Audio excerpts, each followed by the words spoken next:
আমরা পৃথিবীতে অনেকেই আছি যারা নিজের খেয়ে বনে মহিষ তাড়ায়। এটার কারণ হলো একেকজনের ভালো লাগে, কেউ আবার ইমানি দায়িত্ব পালন করে। তো আমি ইমানি দায়িত্ব পালনের ক্ষেত্রে অনেক কাজ করি সাধারণত অ্যাজ এ মুসলমান হিসেবে, সুলেমানি মুসলমান হিসেবে। তো সেই মর্মে আমি আমার ফেসবুক আইডিতে বিভিন্ন সময় বিভিন্ন মেয়েদের ছবি পোস্ট করি। হ্যাঁ, পোস্ট করি কারণ কি আমাদের দেশে ছোট দেশ না, বিদেশি দ্বারা বিভিন্ন আক্রমণের শিকার হয়, অনেকজন অনেকভাবে রেপ হয় কিন্তু বলে না। এটা কিন্তু এটা একটা সমস্যা। তো যার কারণে আমরা কেমন, আমাদের দেশের মেয়েগুলা কেমন, এটা একটা বিবেচনা বিভিন্ন দেশে থাকা দরকার। আমরা আসলে কেমন ভদ্রলোক, আমাদের দেশের মেয়েগুলা কেমন নরম ভদ্রলোক, আমাদের দেশের সাথে কীরকম ভদ্র পলিসি ইউজ করা দরকার, এটা তো বিদেশিদের জানা দরকার, তাই না? অথবা আমাদের কোনো মেয়ে যদি টর্চার্ড হয় তাহলে কোথায় বিচার দিব?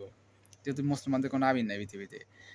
কিন্তু পৃথিবীর এক জায়গায় লেখা আছে, সেটা হলো যে ওই তুরস্কের যে প্রাসাদ আছে না, টপকাপি প্রাসাদ, ওইখানে লেখা আছে যে পৃথিবীতে যদি কেউ বিচার কোনো মুসলমান যদি বিচার না পায় আমাদের গেটে এসে লিখে দেবে, মানে আমাদের এখানে সে বিচার দিয়ে দেবে।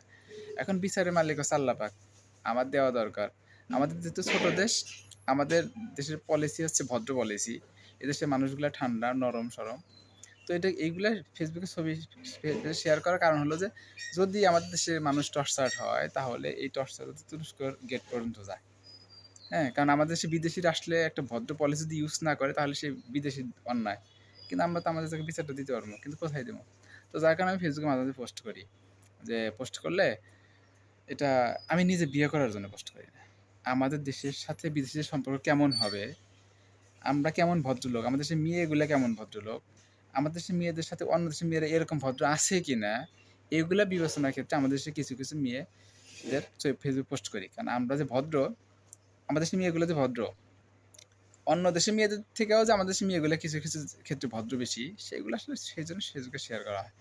আসলে আমি নিজের ভোগ উপভোগের জন্য কিন্তু কাউকে ফেসবুকে পোস্ট করি না, এই অভ্যাস নাই। তো আবার বিভিন্ন সময় শোনা যায় আমাদের দেশে অনেক সমস্যা হয়। তো ওভারঅল বিদেশিরাও যাতে একটু ভালো থাকে, বিদেশিরা একটা ভালো কিছু পলিসি ইউজ করে আমাদের সাথে, ভদ্র পলিসি ইউজ করে, যেহেতু আমরা নরম জাতিতে, আমরা নরম দুর্বল।